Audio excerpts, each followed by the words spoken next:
每一天，牧师陪你读圣经。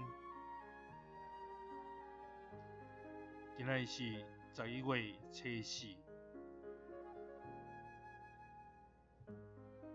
提摩太前书2章8节到11节。我的查甫人无生气，无争论，伫逐所在举起圣洁的手祈祷。我嘛爱妇人人清楚、端庄、朴素、整齐，毋通用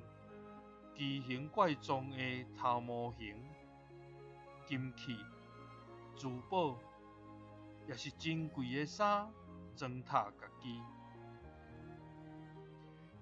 就用好行为做糟蹋，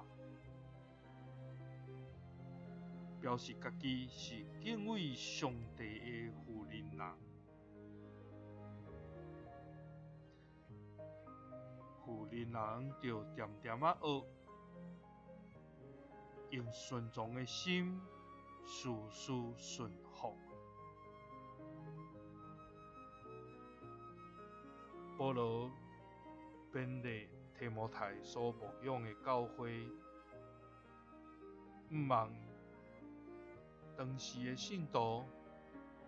无论是查甫人，无黑白生气，伫遐争论，就用圣洁的手祈祷，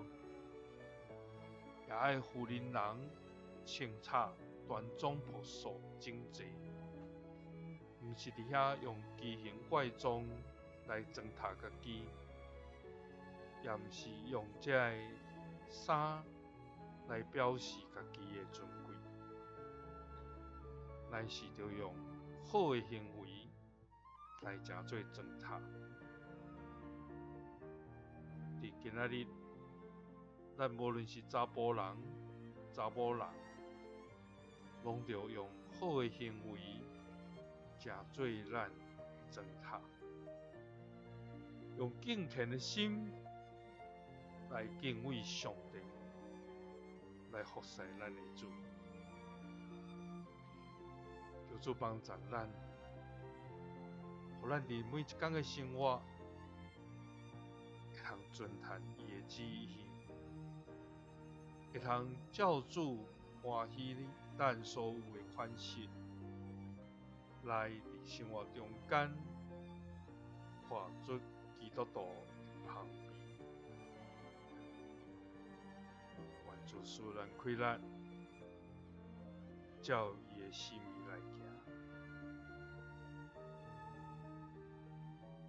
愿主时刻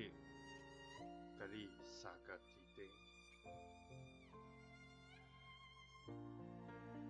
耶稣听你。